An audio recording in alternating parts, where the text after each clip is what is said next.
There's about 35,000 of us guys out here at Mare Island. We're working 24 hours a day, fixing up busted ships and building new ones. Talk about your total war effort.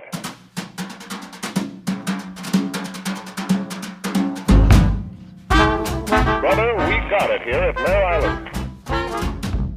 Hello, everybody. I'm Justin Crossley. Ryan Gibbons. Kent Fortner. And this is Battleships to Beer, 10 years of the Mare Island Brewing Company. And we are making our way through all 10 of those years. We're on episode 9 today, gentlemen. Number 9. One episide for each year. Yeah. Just put that together, Just Ryan? put it together. Episode 9 here. I'm clued in. So I wanted to mention to you guys, you're turning me into a history buff. I think maybe I was always a history buff, but I didn't know it. A closeted history buff. Until your like original Brewing Network show that we did. Then I'm like, wow, maybe I'm a history buff. And we start in on this, and then I started watching that Masters of the Air show. Yeah. You've seen this? I also saw the Pacific and Band of Brothers. Okay. This is kind of the trio. This is kind of the end of the trio pack. Yes. Yeah. So Pacific, Band of Brothers, I've watched them multiple times because I think they're near masterpieces. Agreed. And then, of course, the way they tell the history. I think it's Tom Hanks is heavily involved, and he's just such a buff about that generation. Yep. So I think he does a great job. This one, the storytelling also great, good historical. I'm assuming, fairly factual. I think accurate. Yeah. But not as good as the other one. Yeah. And I don't mean fact-wise. I just mean production-wise. Like you can tell the budget was less this time around. Yeah. I was going to say, I hadn't seen it yet, and I was getting interested until that. Like, No, you should watch it. It's well worth it. It's well worth it. But I'm in the middle, and I'm still going. Like I'm going to finish it. Got it. It's like you said, Kent. It's well worth it. I think that the hardest part about it is that you have Band of Brothers was so good. I mean, Band of Brothers was just. I've seen that one. That revolutionized television. Yeah. And Jermaine, the D-Day anniversary just came around, and they've got these 95-year-old guys going over to Normandy to commemorate that. They did some sort of jump too. I don't know if any of the guys who actually jumped again, but you go back and watch this, and it's just, I love those interviews at the beginning that they do for Band of Brothers. And those guys just, a lot of them were just working on farms, and all of a sudden they're jumping into Normandy. But it is. And to me, like that just added to the level of intensity. Because I think part of the reason we all like this history so much is that it's a part of us. Yeah. Well, it's a part of the whole world when we're talking World War II, right? But it's such a part of us that I feel somewhat detached from.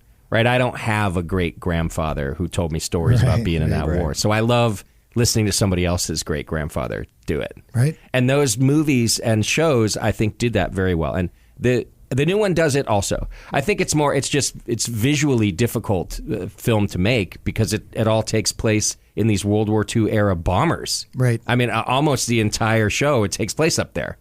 That's hard to do. I also find you have narrative-wise, there's some other choices they could have made if they were just telling the story, but they're trying to be accurate to it all. So somebody disappears, and it's like it's kind of non sequitur when you're watching it for a second, and they kind of pop back up later. But that's what really happened. These guys, they got shot down. They tried to avoid the Germans, and they ended up in some POW camp and reunite later. Now, I guess I'm spoiling the whole damn thing. Sorry, Justin, but no. It's just actually that very thing that you're describing just happened to me. And I paused the show, and I'm like, did I miss something? Yeah, where'd that guy go? How did that guy? He was pretty integral to this storyline. Right. And what? He's just not there? Right. And you're right. I discovered an episode or so later, and I'm like, okay, that's good storytelling. Yeah. Or if it's accurate, right? Yeah. I think it's accurate. I think the interesting thing for me on those Band of Brothers is, Mare Island, we were talking about a lot of it here, but that's where they made a lot of the stuff. It was a little more safe, and so you kind of get to see the other side of what that caused or what the help was for. Right, where did it go and what did it do? So you get to see the full story of it and kind of what we talk about and where we live is the beginning of it. Well, we live in the slightly safer patriotic side of it, I think, whereas that was the sharp, ugly end of the stick to a certain extent. And it's not lost on me that we celebrate a heritage that is a war machine at the same time. And you have to, I mean, I almost said the beauty of World War II. That's the wrong terminology. But World War II was really, felt like at least such a black and white thing, when we were on the right side of that whole thing. So it's Right. easy to celebrate that and that era and what we were doing at that time, a lot more so than I think other wars that are out there. And to be back here making the ships that are fighting Hitler and fighting Japan, it felt very wholesome and very patriotic, and it's nice to get behind all that. But we always have to remember what's on the other side of those shells that are falling. Absolutely. Over there, not to be too sober about it, but no, you're right, but also on both sides of the coin there. The shells that are falling in both directions, right? Correct. So and I think this phrase has been going through my head that you guys know since we started doing this podcast, because we're talking about this era mostly, right? And it's the phrase, the greatest generation. Mm-hmm. Oh, for sure. Mm-hmm. And I've always heard that, and maybe in my younger years thought, well, that's kind of a weird. But the more I look into it, and the more I learn about the sacrifice or the accomplishments, like when we talk about a ship that was built on Mare Island in 17 days or whatever it was, then the phrase just keeps popping back up in my head. The greatest generation, like the way they came together and made this happen. Yeah. So. The show's been pretty impactful on me, boys, and so I just wanted to bring that up. And so, Ryan, check out the show. Yeah, I have to now. I mean, like I said, I did like the Band of Brothers one, so bombers. I mean, they're pretty good. Yeah. They're pretty fun to watch. They're pretty fun to watch. So today, I think we're going to talk a little bit about, or a lot about General Vallejo and some of that history, right? Indeed. And matter of fact, what a great transition to open up a fantastic beer here that we make. So I'm thirsty. Today we brought our Mariano Guadalupe Vallejo Mexican Lager, which, the namesake of our town is named after Vallejo. And so we made a tasty Vienna-style Mexican lager to celebrate Vallejo. And he's got a pretty hell of a story, doesn't he? I love this beer. Yeah, I mean, General Vallejo's he's sort of our patron saint. He got the Mexican land grant. He's what they call a Californio, which is somebody who was in California before it was part of the United States and back when it was part of Mexico. And he ran the Presidio for a while down in San Francisco. He had Solano, most of Sonoma County, parts of Napa County. That was all in this massive, massive land grant. And he had he was trying to make Vallejo, the town of Vallejo, the state capital of California. And so he donated, if I remember, it was 150 acres and $300,000, I think is what it was, to build the town, to make it the state capital. And when the state capital, all the legislators came down for the first session, they hadn't finished the building and they were sitting on rickety apple crates and it was raining on them. Oh, no. And so that was the one session they ever did. We were the state capital for 1 year. Oh, wow. And then it moved away to Sacramento, and then it actually came back down to Benicia briefly, and then it went back up to Sacramento. And so Vallejo was a badass all the way. Yeah, for sure.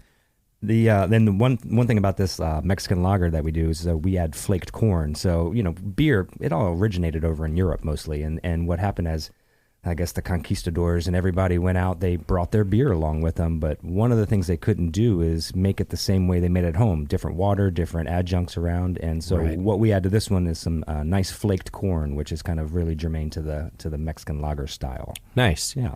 And a lot of German influence on Mexican beer anyway. So I don't know that Germans would have thought well on corn back in the homeland, but to me, it turns out some of the best styles that we have. A regular Mexican light lager, a Mexican Vienna lager like you have here. It's delicious beer. Thank you. What do you think the corn does to the beer? I think it gives that little sweetness on the end. Normally you want to stay away from corn flavors in a beer, but with the flaked corn, it really gives a round kind of finish to it, kind of a fat mouthfeel as well. So, I agree. Yeah. And where do you get the color from? What makes a Vienna lager the color that it is? From the Vienna malt. Okay. So the little bit darker toasted malt in there that gives it that nice kind of straw gold color that we're getting out of that. Yeah. It's a nice one. Yeah. All right. Well, now that I know about the Mexican lager story, do we need more about the General Vallejo story? Well, he had, was it 12 kids, 13 kids? Sometimes I got to check the can because, we'll get the number wrong here, but he had 16 children. 16 children. 16 oh, children. my goodness. Can we edit that out? I got that wrong. 16 children. Yes, 16 children with his wife, Francisca Benicia. And Benicia or Benicia, depending on who you talk to, that is the sort of sister town to Vallejo, and was clearly named after his wife. Oh, I didn't know that. Yeah, they're all in the, because we have the First Street Tap House over in Benicia, and our brand, we were like, we don't really want to go outside Vallejo too much or whatever, but we found this super historic building in Benicia. Benicia was Vallejo's wife. It wasn't that much of a stretch for us to put in a really cool tap house there. So we've gotten into Benicia quite a bit. Yeah. We're pretty active over there now, which is super. It's a super cute little town. It's a great town. Awesome little enclave over there. And again, the history, they actually, like you said, they have a little state capitol building that's still there. And they still have events that happen there. It's pretty cool. Okay. But they're into history as well. And Vallejo, throughout history has a fairly tumultuous story, right? I mean, right up until recent times. I think it was not too long ago that the entire city was actually bankrupt. The entire city was actually bankrupt. Before COVID, by the way, I believe it was even. Right. Yeah. And I think the seeds of that were planted with when the Navy left. I mean, keep in mind, so the shipyard had 50,000 people in its heyday. The town was only like 70,000 people. So, by the time the shipyard left, the Navy left, it was probably 10,000, 5,000 people working there. And when was that? That was 1996 is when that all, and you're really thinking from like the 1990 through 1996 is sort of when it's. Yeah, it was a ramp down. It's a ramp down. And then that was the official closing in 1996. Okay. So the Navy leaves town. And, the Navy made the weather. I mean, the Navy was they were the economic engine. They were the everything over there. They leave town, and half of the population and pretty much all the economic engine just leaves. So Vallejo's, I would say even to this day, and I want to be careful because it's my hometown. I'm very proud of it. But I think it hasn't totally recovered from that still yet. And they eventually went into receivership, into bankruptcy. They were the first town either in California or maybe in the country to do that, if I remember right. I think it's one of the accomplishments that we have. Yes. Yes. Yeah. And a lot of it was they had these legacy fire and police pension programs, and they had so many fire and police that had retired. I see. And there was just no supporting this. And I'm not pointing fingers at the public service, public safety folks at all. I think there's plenty of blame to go around on all sides, but they just couldn't support it. And that was the town's solution to a certain extent, was to declare bankruptcy and be able to renegotiate all these contracts. Oh, wow. And then it didn't take a couple more years, but we were kind of back in the same position. I mean, Vallejo's just had they've had a fiscally tough time all along the way. I mean, interestingly enough, that as that ramp down was occurring, the shipyard workers, they wanted to save the shipyard, but it was, what was it, the Clinton base realignments? It was the Clinton administration, that decided that, Mare Island shipyard was no longer needed, so kind of to cut the budget a bit. And what the workers did is they would go cash their checks, and they would get, cash. And as they would go around and spend the money in town, they had little stickers, and the stickers said Mincy money, so Mincy, Mare Island Naval Shipyard, and they would put those stickers on, and the whole point of it was to show that when the shipyard's gone, that money in the economy would be gone. Amazing. And so, I've had a couple of the old timers kind of bring in, they literally had a roll of these stickers, and they've brought in the roll, and I've got a couple dollars that have it on it, but it was really impactful that as soon as this shipyard was gone, this economic driving force, that it really, the local laundromat shut down because they weren't doing uniforms anymore. The potholes started showing up because they weren't making sure that the admiral had a smooth ride onto the yard. It was pretty impactful. And what did it look like? I'm curious when it was booming. When in the Navy's prime. I mean, obviously it was mostly made up of enlisted folks, right?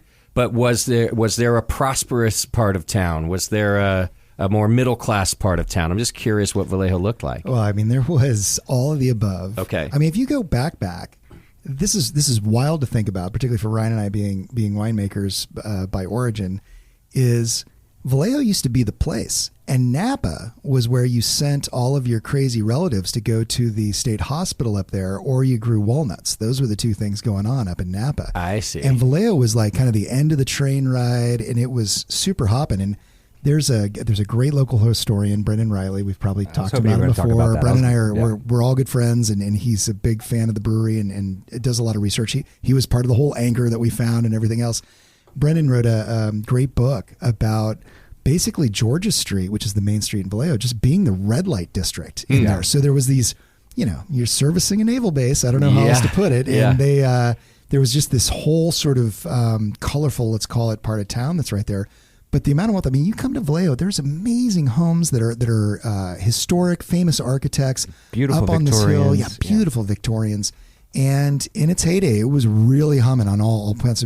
You said, there's plenty of it listed. You have to keep in mind, it was the workforce was probably made up the majority of those people. So yes, there was a lot of military presence, but for every military person, there was probably 2, 3, 4 civilian workers that was working there as well. The Yardbirds. Yeah, the Yardbirds, they're coming in from all over. They're coming in from Vacaville, et cetera, but they're mostly coming in from Vallejo. And just to put a date on it to a certain extent, I was part of this water rate board, and Vallejo has plenty of water, but they have this aging infrastructure because all those pipes were laid in the late 1850s and 1860s. Wow. So you got to dig them up, replace them, and that costs a lot of money. But if they break, it costs like 10 times as much money to do an emergency fix on it.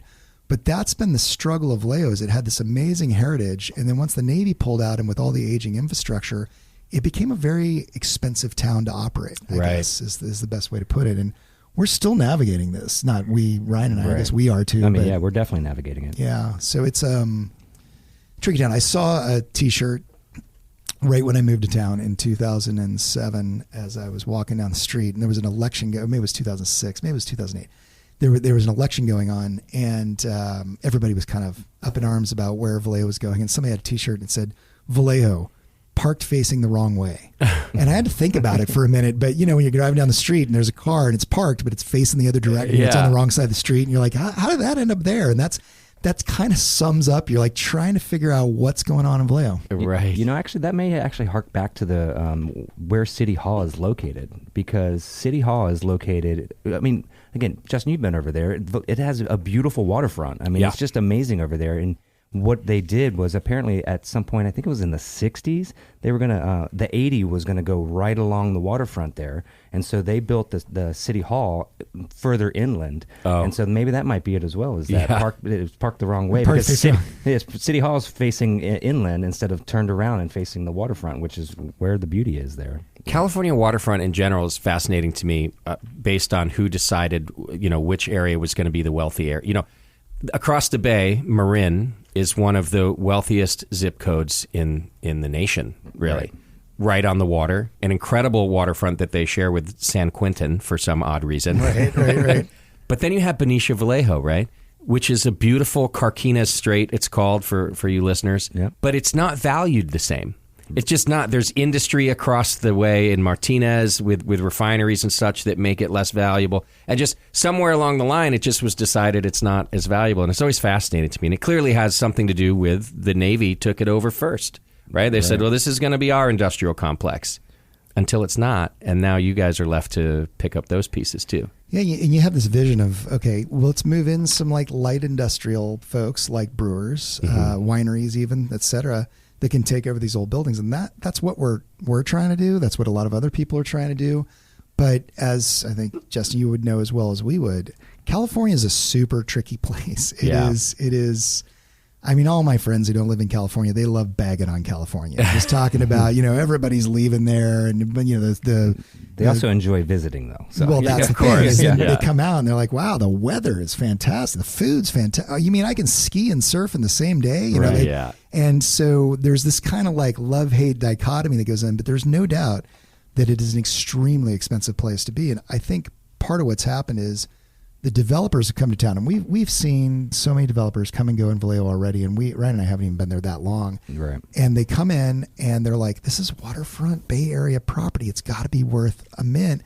And then they can't get it to pencil because the construction costs are so high. Yeah. And a little bit of that's because it's on infill, or they've got to retro all these buildings that are really tough to retro. And that infrastructure you're talking about. But the infrastructure, like they get asked to fix that when they're in there, and it gets just crazy expensive. And so every developer we've seen, they come in, they make a little bit of a splash, they do some things, and then they're like, oh boy. And then they just kind of sit on it. And that's the frustrating part when we get into it. Well, why don't we do this? Let's take a quick break, and when we come back, I've got more questions about why California. And I think we can both confirm and dispel some California myths in the process. Perfect. All right, hang in there. You're listening to Battleships to Beer. We'll be right back. Here at the Battleships to Beer podcast, we love getting listener questions, and we get lots of them. So we're going to do our best to answer them here on this and future episodes of the show. If you've got questions, send them to podcast@mareislandbrewingco.com. And now, here are some listener questions we've received. We are back with another Q&A session with Ryan and Kent. This one from an anonymous listener. I know all your beers are named after Mare Island history, but what's your favorite beer name and why?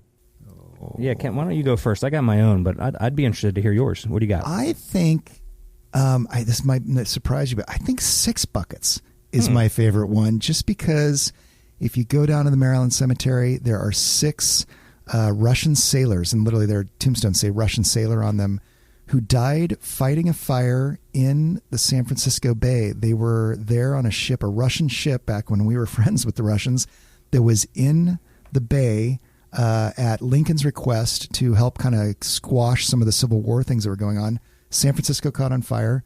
The San Francisco Volunteer Fire Department was completely overwhelmed, and these guys all poured off of this ship and found buckets. That's what the 6 buckets is for.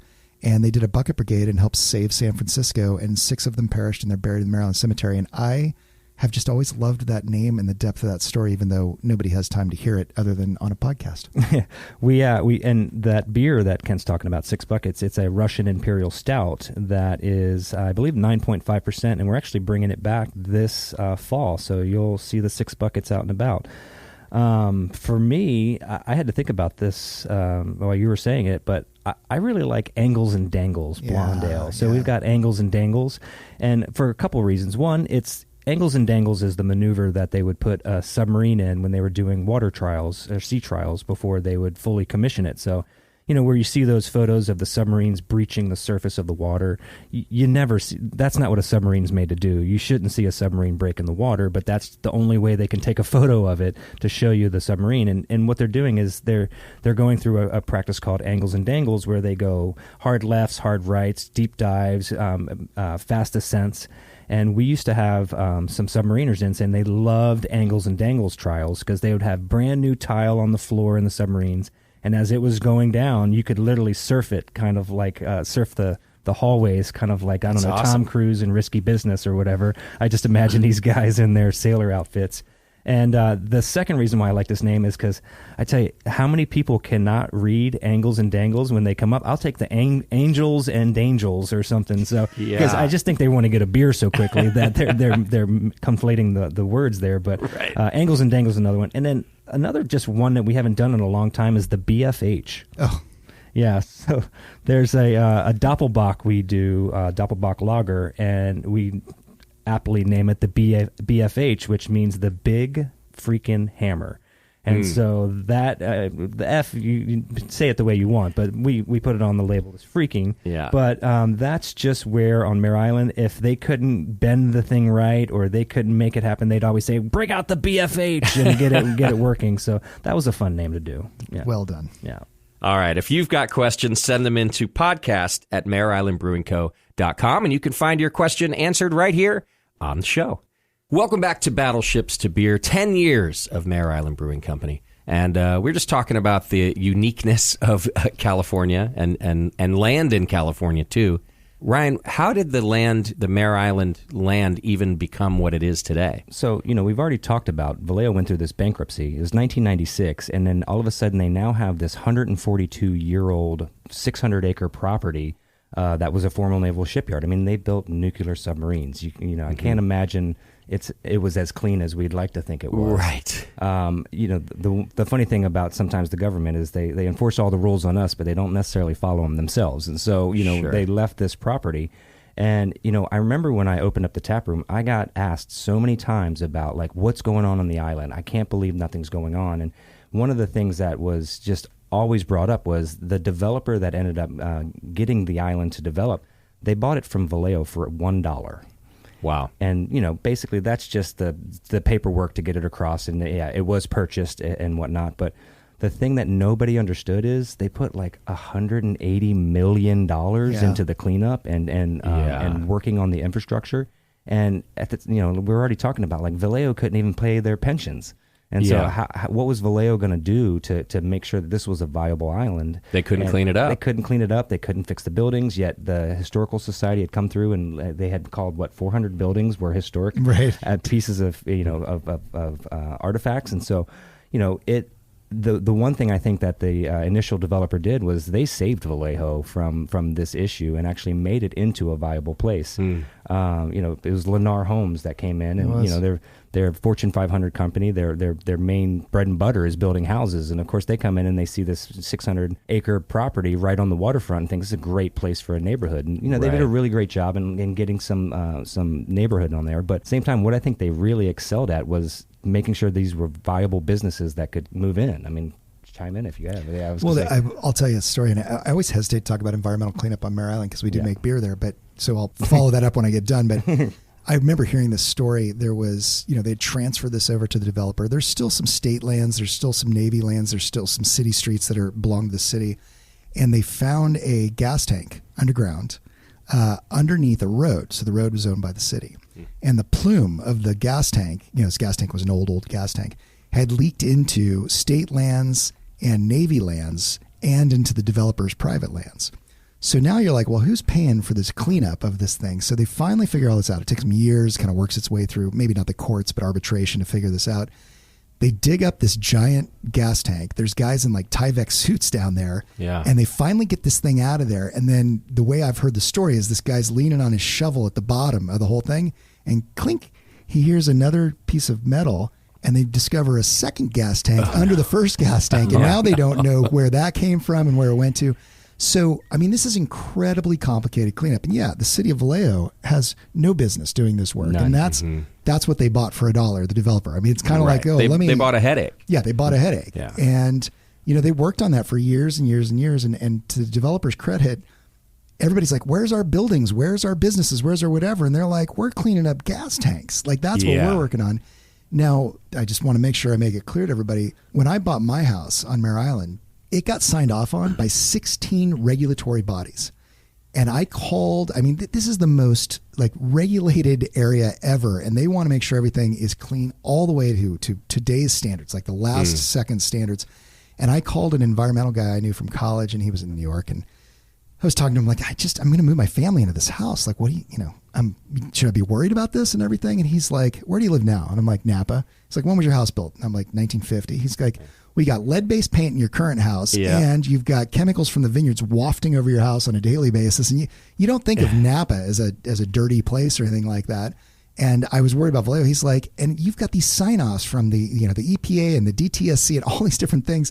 He's like, you got it made in the shade. It might be the cleanest house in California. You might be the cleanest. And so when we took over the brewery, it was basically the exact same thing. They had done so much testing on this stuff that we're probably cleaner than 99% of the breweries that are out there. But we are on an island where nuclear submarines were built, and so there's other sections of the island where they're cleaned up, but they don't allow residential there, for example, or something. I see. There's different levels of cleanup as you go. So of course, the developer had to deal with all that, and that is, and still dealing with it. There was 850 different things that had to be cleaned up on the island, and this could be a little 3-inch patch of oil that had leaked, or it could be a whole house filled with asbestos or whatever. Right. They're down to 4 sites. That's all they've got left on the whole island. So they're almost there, but it's been, I can't do the math in my head, but 1996 to 2026, it's been 25 years or whatever it is. 2024? We're in 2024, right? I'm getting ahead of myself. Almost 25 years, yeah. So it's remarkable. And then you add on to that as a developer, and here I am, poor developers, but as a developer, you start with one set of building codes and one set of regulations, and you make your plans based on that. And then all of a sudden it takes you 10, 15, 20 years to get started. Now everything's completely different. So what you thought you could do with that building over there, now the seismic has changed, seismic requirements have changed. You can't do what you thought you were going to do with that. And so that, it's hard. I like clean water. I like to be in a building that doesn't fall down when the earth shakes. Yeah. If there's a fire, I want to be able to get out. I don't want my kids ingesting lead-based paint and asbestos. Mm-hmm. But the cost per square foot to make sure all that happens in California is crazy. Right. It's really crazy. I don't know what your build out was like here, but we got into it and we're just, they're like, well, if there was a hurricane that came through and a flock of birds was dropped into your sinks, like, how would you get these people out of this corner through this window? It's got opened by 6 inches. I mean, I'm just making stuff up, but it's just crazy to listen to him talk about what the possibilities are that could happen. And this is built into California building code at the end of the day. Yep. However, at the end of the day, we wanted to go through those hoops because we have an awesome coal shed brewery, right. So, with that history comes a bit of the cost, but definitely it's exponentially more here in California to make this happen. So. Well, yeah, and especially when you get down to the environment, I think you might hear from some of our listeners. There are bases around the country that have closed and communities that have suffered the same fate. Right. Right. I do think that sort of almost all of the environmental regulations in the entire nation start in California. Yeah. And everybody knows that. And some people, for some, that's a badge of honor. And for others, it's a really annoying point of being in California. But whatever the case may be, it is a fact. So the fire codes, the building codes, the seismic codes, they all start here and then trickle their way elsewhere. So in other words, we're paying more from the get-go, and it will always be that way. It's going to keep updating the air quality, the water quality, the soil quality. So, and I don't think it's just environmental in California. Also, like ADA is a great example where, and I'll be honest, we get frustrated a lot trying to adhere to. We feel like we're adhering to the spirit of ADA, but we may not be able to get to the inch or the millimeter of ADA on something. When we're trying to put something together, but. I've been back east about a year ago and wandering around an old historic town in Pennsylvania, and I realized not a single, these were all built, a long time ago, these buildings were, but not a single one of them was the threshold on the same level as the landing. And if you were in a wheelchair, there's no way you were going to be able to get into that building. Right. And it was so foreign to me because in California, this is the given now. This is how it is. Yeah. And I'm not disabled, thank God. It's a count my blessings. But I had a friend come and was in a wheelchair and was from back east and was just like, this is amazing. Yeah. I can go into any business in California and I pretty much have access to. That's right. Worst case scenario is maybe the sink's a little bit hard to reach because they didn't get that far into the building when they were doing it all. But I don't know. I have a direct story to tell you with just that about my dad. Okay. So my dad's from back east, and as he got older, we had to move him out here. And he didn't really want to move out here, and he's a red state guy. I'll tell you that too. Okay. So he did not love California. He did not love California politics. But as he got older, he was in a wheelchair. He couldn't breathe very well, so he couldn't walk long distances. So he ended up in kind of an automatic wheelchair, and we had moved him into a assisted living facility. And finally, after years of complaining about California and how expensive everything is and all of this stuff, he finally looks at me and he says, though, I sure can get around really well in the state of California. And he goes, that's something. And he wasn't paying anything for health care. We had gotten him on all of the California programs that fit him. And he's like, I got to say one thing. I guess all that money must go to helping people like me. I just was like, oh, Dad, if you could hear yourself, this is amazing. But he did mean it. And he meant, just like you're saying, he really could get around. He could get a free shuttle to the Hop Grenade, which he did every Tuesday, that he could roll his wheelchair right into. And he really felt that stuff like that wasn't available to him where he came from. So, with the bad comes some pretty good stuff in California. Ryan, you mentioned being able to drive 3 hours, or Kent maybe said it, and go skiing. Right. So there is a reason we put up with some of this, right? There is. There is. I mean, I wish it was more efficient. Myself, I think we ran into when we were building out the tap room this issue with the floor drain. God, no. And I can't remember who wanted it how, but Sand and Flood wanted the floor drain elevated by an inch so that stuff couldn't run into it, I think it was. And the health department wanted it an inch below grade so that everything would run into it. And we're going back and forth, and we're like, can you guys just get on a call together, right, and tell us, because who wins? We'll do whatever you want. And they're looking at us like, well, you guys want to do this the wrong way, and I'm like, we just want to do it however it gets done. Like we could care less about which one it is. Our contractor's clock is ticking right now, and we just need an answer because the concrete's ready to be set. Right? Where do we put this drain? Of course, and it's like who supersedes who. But at the end of the day, we finally got passed through. But yeah, it's challenging to get through all of the different codes in the building process here. And the historic is interesting because it both there's a relaxed code for historic. You can grandfather in some things. You can't grandfather in ADA. You can't basically can't grandfather in life and safety, but you can grandfather in some things. But the flip side is you have to, if you have single pane wooden windows and you want to replace them on a National Historic Landmark, they have to be identical single pane wooden windows. Wow. And I don't know if you've checked it out recently, but the cost of milling a unique custom window like that is off the charts. And so, the historic comes with its good and bad. It adds a layer of complexity. But as Ryan said, we wouldn't have it any other way. I mean, we were so, at one point we were going to put a brewery in a rather unsexy building on Mare Island, and it was deflating to think about. And every day I walk in, I count my blessings that I'm walking into this historic place that it just gives me goosebumps every time I walk in there. That makes sense. The heritage of all these people that were there. Absolutely. Well, speaking of people, let's take a quick break. And when we come back, let's talk about the people in the community and sort of the makeup of Vallejo. Hang in there. You're listening to Battleships to Beer, 10 years of the Mare Island Brewing Company. Hey, Ryan and Kent here, and we just want to say, if you get a chance, we'd love it if you check out our bonus episodes, because we took a stab at this ourselves. I mean, Ryan, you got to sit down with Jim Rakowski. Yeah, Rakowski was telling us some fun stuff about him being the film commissioner of Mare Island, and then you got to talk to one of the 21ers, right? Yeah, Jake Sloan, super cool cat. I mean, amazing piece of history, American hero as far as I'm concerned. And I also got Chef David, and I got his dad, and they have 7 relatives that worked on Mare Island, so we got to talk to kind of a multi-generational aspect of all that. And then, let's see, you got with Sparky, right? I was going to say, yeah, you actually missed out, because I got to talk to Steve Togner, who actually was on some of the missions of Ivy Bells and was the only one on the submarine to be able to know where they were going. And then, of course, you should be jealous, because I got the Wolf episode. So the things the Wolf came out with. Whew. Listener, if you haven't heard the Wolf episode, I got to listen to it right after they recorded it, and I've never been so jealous of not being in a room during a conversation in my entire life. So, if you got it, if you're interested in what we have to say, you'll be a lot more interested hearing this stuff from the source. We've got some great bonus episodes. Please check them out.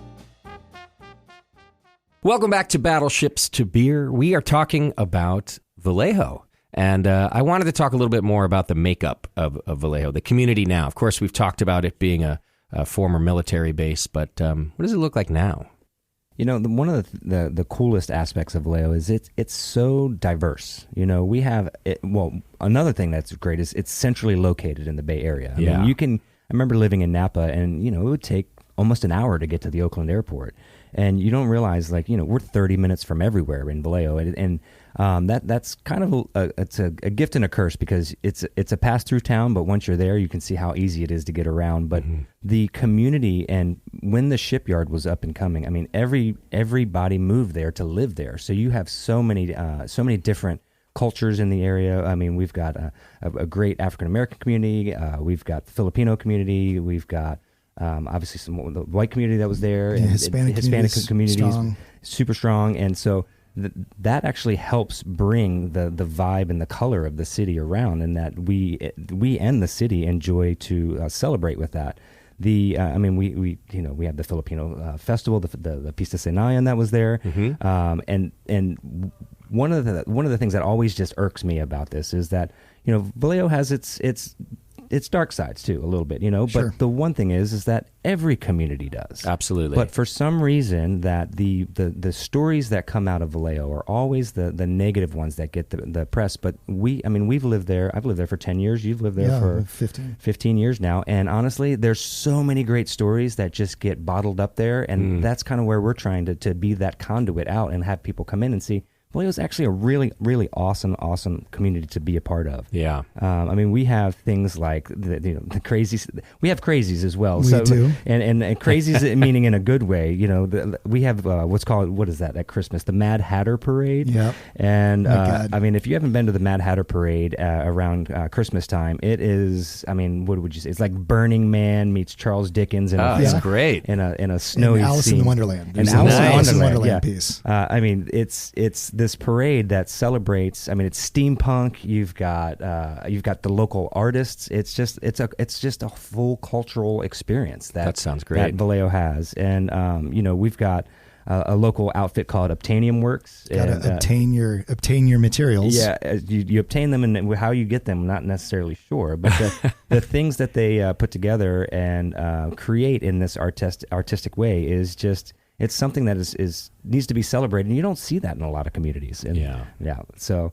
Now, you kind of have to be a little scrappy to have those cultural experiences. I feel like it's not just going to happen in the fanciest of towns, right? You got to have a little scrap to you, a little artistic, and for that matter, you have to have some affordable living spaces for those artists to be able to move into. And I think that's worth mentioning, right? Like, especially when you're saying the negative stories that come out of Vallejo, they're leaving out parts where, okay, it's also a fantastic commute town in this area. It's got a ferry that'll get you all the way to San Francisco, where you might make a better wage. It's got the freeway going through it, so you can, like you said, you can get to the airport in 30 minutes. And it's got affordable places for both living and doing business, which in the Bay Area is a rare find. So I think that all should be part of the positive story of Vallejo, not the negative, right?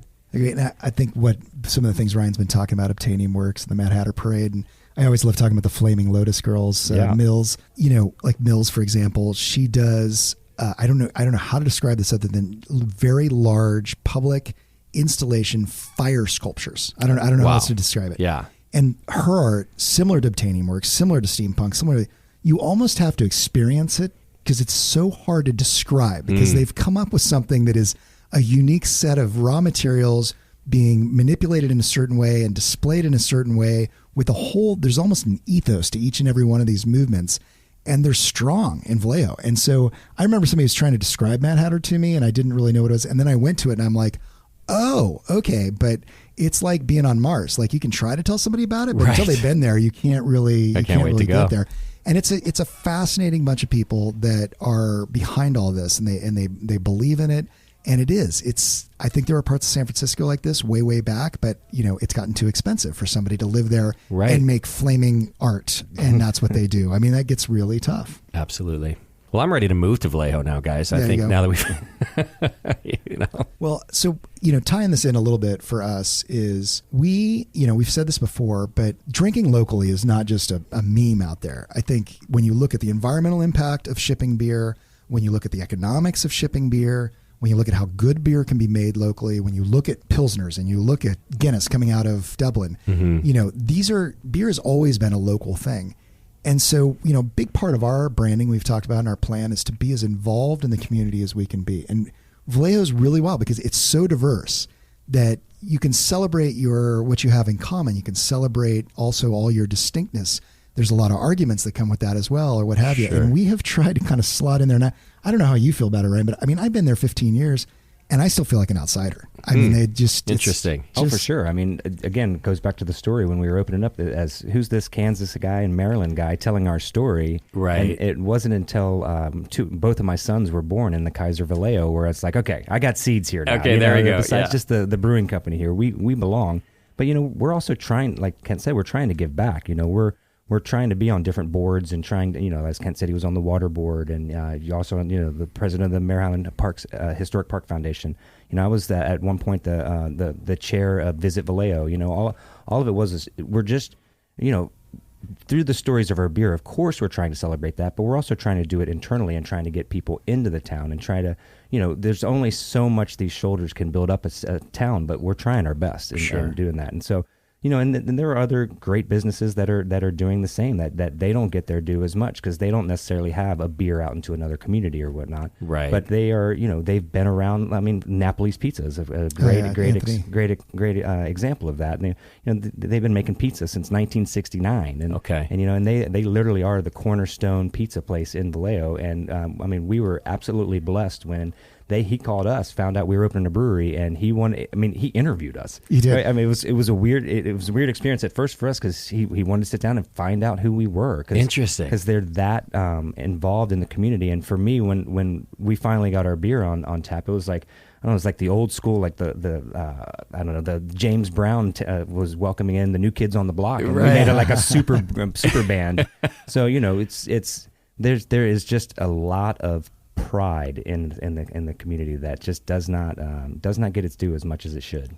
Well, again, I think that's something that you get out of a scrappy community with a lot of history, right? And it kind of makes sense to me that you guys still feel like outsiders when we're talking about the sheer amount of history there, right? Yeah. So it is great, though, that Ken, you dove right in, I think, to that history like immediately. Yeah, for me, it was a little bit. I may have even said this before, but every time we sell a beer or are out there or kind of elucidating history at the brewery, I also feel a little bit of debt to the fact that like we have to help preserve this history at the same time because we are, benefiting it from it, but we're also trying to preserve it and promote it at the same time. And so, every time we get a little bit better as a business, I think I got to work a little bit harder on the history side and pay that back a little bit. And not that I'm keeping score, but it's similar around the Civic. I mean, Ryan and I, sometimes we're just trying to support what's going on out there. But there's times when Ryan and I sit down and we're like, you know what?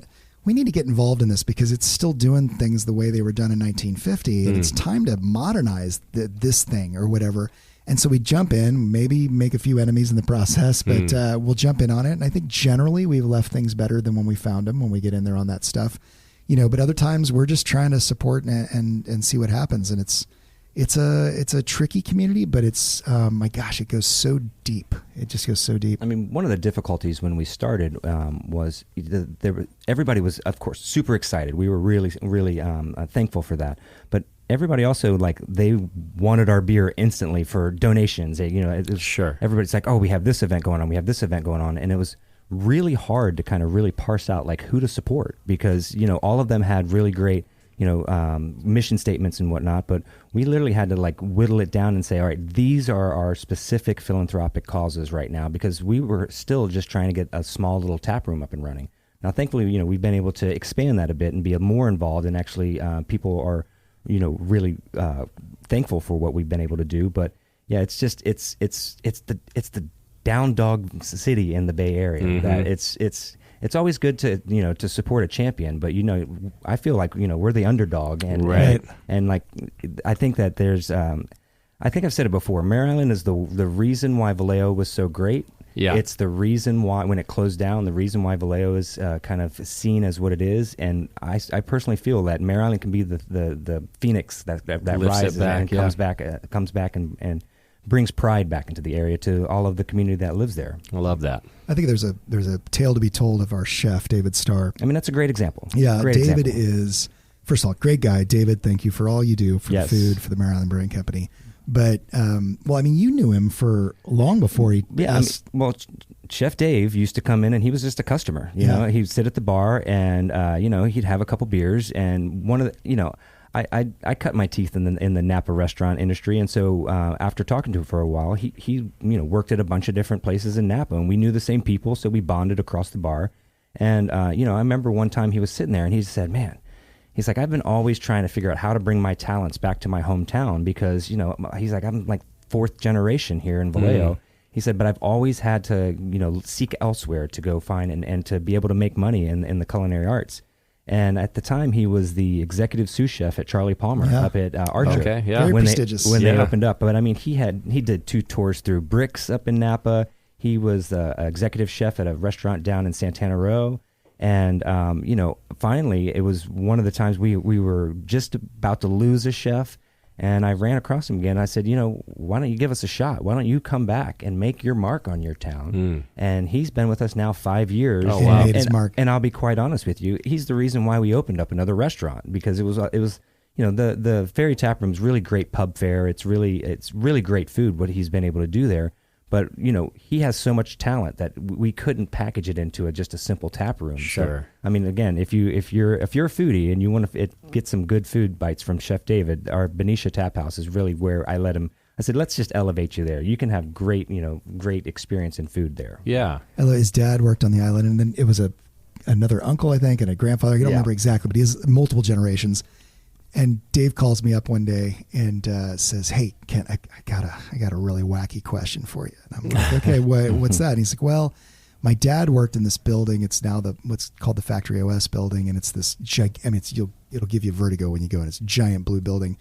And when he worked there, one of his friends on his birthday, and this is back in the 60s, one of his friends on his birthday etched in the window, 'I heart Star,' which is Gary Starr was his name. His last name was Starr. and put it in the window of the office that Gary worked in. And so he worked all these years with this thing etched in the window or whatever. And I'm like, okay, Dave. And Dave's like, well, it's still there. And I said, really? And he goes, and my dad's turning, I don't remember how old he was turning. But, I don't want to get this wrong. I don't want to get that wrong. So he was turning 28. He was turning 28. But he says, my dad has a milestone birthday coming up. I'd really like to get that window pane. Do you happen to know the guys down at Factory OS? I'm like, hell yeah, I can call them. So I call down to Factory OS, which is this monster company. I mean, they're a huge company. They're doing $20 million deals with Google, building buildings and all this stuff. Wow. But, because we sell hooch on the island and they're on the island, we know all the owners and everything. And I'm like, hey, Rick, he owns it. I'm like, hey, Rick, I'm trying to get through the story with him. And he's like, get to the punchline. I'm like, the bottom line is if I bring Vallejo glass down there, can I take that pane out and put a brand new tempered pane into that thing and give it to my chef? And he's like, hell yeah, just let me know when you're coming. Oh, so nice. We call it Vallejo Glass, which is owned by the former police guy. He used to be on the police department. He's like, I love this story. My dad used to work down there. And so we all met down there and they pulled this pane of glass out and then he gave it to his dad for his birthday, like 2 weeks later. Oh, wow. And to have all this stuff just kind of come full circle and this sort of camaraderie that's all there. And you realize there's just this latent pride that exists in Vallejo, and they've been kicked so hard for the last 20 years that anything they can do to sort of celebrate is just great. And I think that's kind of what we've walked into and we've benefited from is, people were apologizing for Mare Island for a long time. And now it's like, well, we have a brewery. That's right. It's good. And so that feels, it's, to those of you out there who are looking to start a business, you want to make money. There's no doubt about it. And everybody dreams about a big boat or retiring or whatever. But employing people that need employment, that are glad to have employment and treating them right is incredibly gratifying. And if you can be a spark in a town that's going through a renaissance, it's addictive. It's satisfying. It's unbelievable what it does for you. And I think that is kind of between that and the history is what gets me out of bed every morning. And I'm like, we're going to make this town better. And the town appreciates what we're doing. Right. And that feels, I don't think those opportunities exist very often where you're in a big enough town to do something of substance, but you're in a small enough town that everybody kind of sees what you're doing. Absolutely. Which is nice. Well, I think that's a perfect wrap to this episode, There Ken. you go. Although I will say, I know you guys still feel like newcomers, but Ryan, you kind of mentioned it. You're telling me all these stories, and they're always very generational, right? And we're always hearing about somebody's father worked there, somebody's grandfather. Yep. Ryan, you're starting a generational Vallejo family. You've got 2 kids already born there, and I think a third on the way. Got a third on the way. Are we announcing it You're now, not a newcomer anymore. No, I'm not. And Ken has his 2 kids as well. So no, I mean we're producing the next generation. And, there we go. And hopefully they can do better things for Vallejo. And that's actually continuing on what Ken said. That's kind of what drives me as well, is like setting up a business that the kids and the community are proud of. And, don't get me wrong, the kids love getting on the forklift on the weekends and doing dry hopping and things like that. But, sure. I hope that we, speaking to the future self, I hope that we do create a legacy that is worthy of the city that, built the legacy that we're celebrating. So, I think you already have, and it's going to be exciting to watch it keep going. Well, thank you. All right. I believe it's Ryan's turn to stump Kent today. Stump. Okay. Yeah, I don't think it's a stump, Quent, but I know that everyone out there right now is dying to know, Kent. Like, you're on a desert island, and you got to bring 3 books. 3 books. 3 books. Oh. You're very well read. To start a business on that desert island. Oh, I got to start a bit. Okay. Yeah. You've recommended some fantastic books to me over time. What books would you recommend to get somebody started? Can I add to it? Yeah. Since he's going onto the desert island, it's got to be 3 books and a beer. Please. Yeah, 3 books and a beer. All right, yeah. You said what beer, too? We'll take that Audible. Absolutely. We'll take the Audible. Thank you. 3 books and a beer. Yeah. And you can get the titles wrong if you need, but 3 books and a beer. Yeah. All right. So 3 business books, because I have recommended some to you over the years. Yeah. There's business books can be super dry, but there's 3.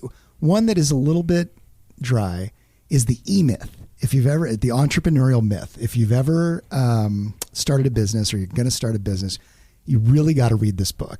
And it's basically the story in a nutshell is that some guy wanted his staff every night to write their specials on an A-frame and put it out on the sidewalk so everybody would know. And they kept forgetting.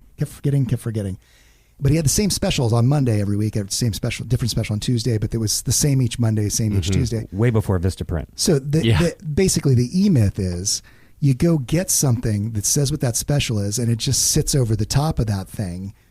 So that the pricing is always right, it's spelled always right, and everything else, because he was so frustrated with these people who are doing it.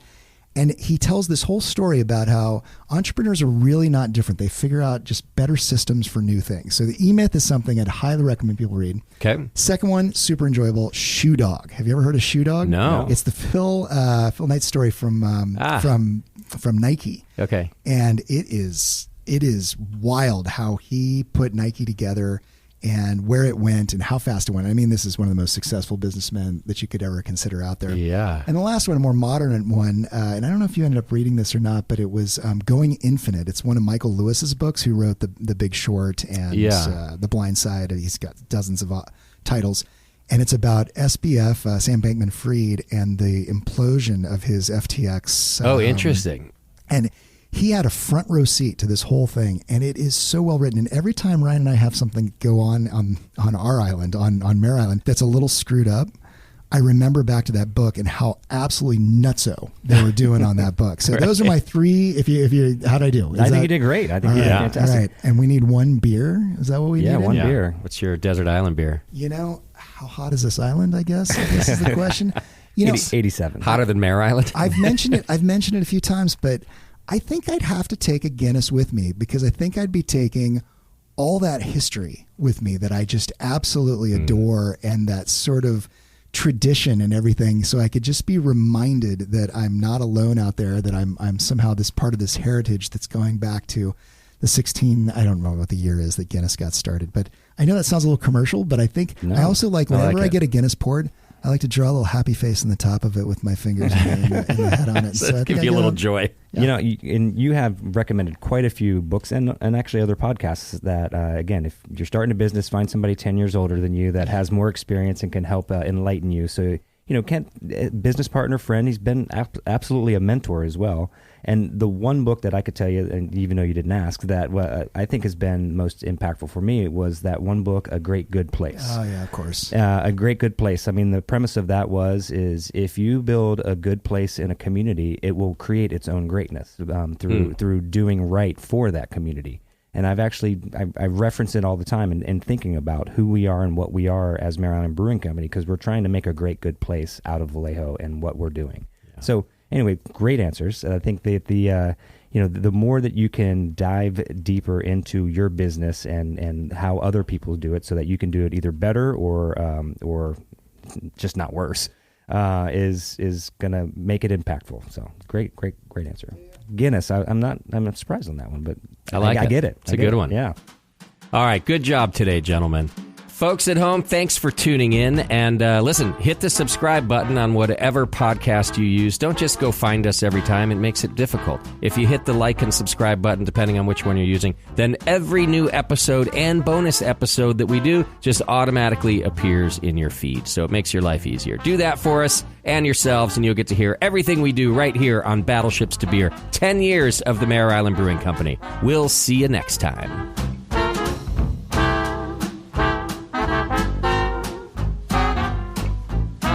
If you want to see historical and other photos to events referenced in this podcast, head on over to the Mare Island Brewing Company website at mareislandbrewingco.com or check out the link in the show notes for this episode.